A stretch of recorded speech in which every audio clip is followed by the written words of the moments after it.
Alright, what we have here are my stereos. This is the original stereo I had in the Ford.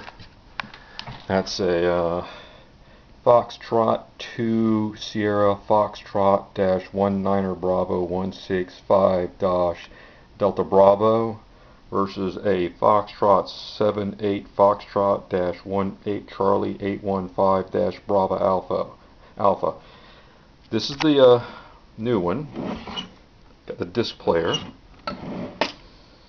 This is the old one. This is out of a 92 Explorer. This one is DOA. I had to rig this up, this attachment. Original had this stud put into it.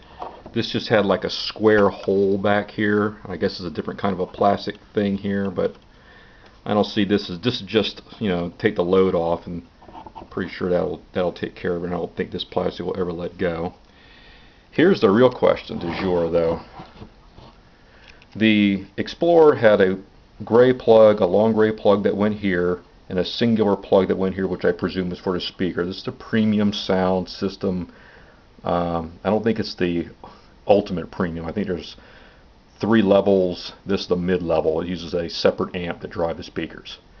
This one I got from the junkyard has these 3, but this has this plug that goes in here, and it seems like it's jumpering a couple of the pins. I see 2 sets of pins in here. Let me see if there's 2 sets of pins here that are being jumpered. Hold on.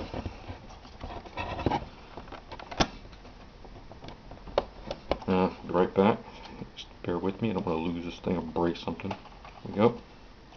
This also has these two sets of 3 pins. So whatever this does, it seems like it just connects all 3 of them together. That's all this thing's doing. Is shorting those all together.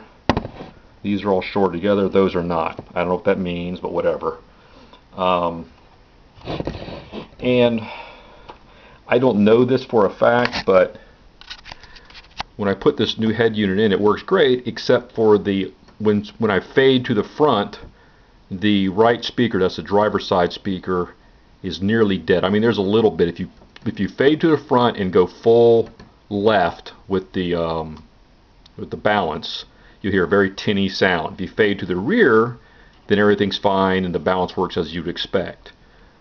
I don't know if it was something wrong with the speaker or there's some other issue going on here. So I guess since I don't have a functional one of these to test to see if that speaker is bad, my only real option here is to pull that door panel off and see if that speaker's blown. It just sounds real tinny. I don't really know what's going on there. I hope it's not the amp head, or worse yet, something with the fade control. But the balance left right definitely works. So I fade all the way to the rear. It works perfect. But you know, I'm just trying to make this thing work right. So we'll see. But anyway, like I said, got this out of the local junkyard, like 15 bucks. So that was a pretty good deal. I'm not complaining. This one didn't have the knobs. This is all the controls for balance and fade are done by pressing this switch here called audio, and then you can go into a menu and do it. This one had the old school knobs. I might still try to figure out what's going on with this. I suspect it's a bad capacitor, but due to the heat and the fact that those electrolytic caps will dry out. Anyway, more later. I think I'll go put it in the car so I can demonstrate the way the sound comes next.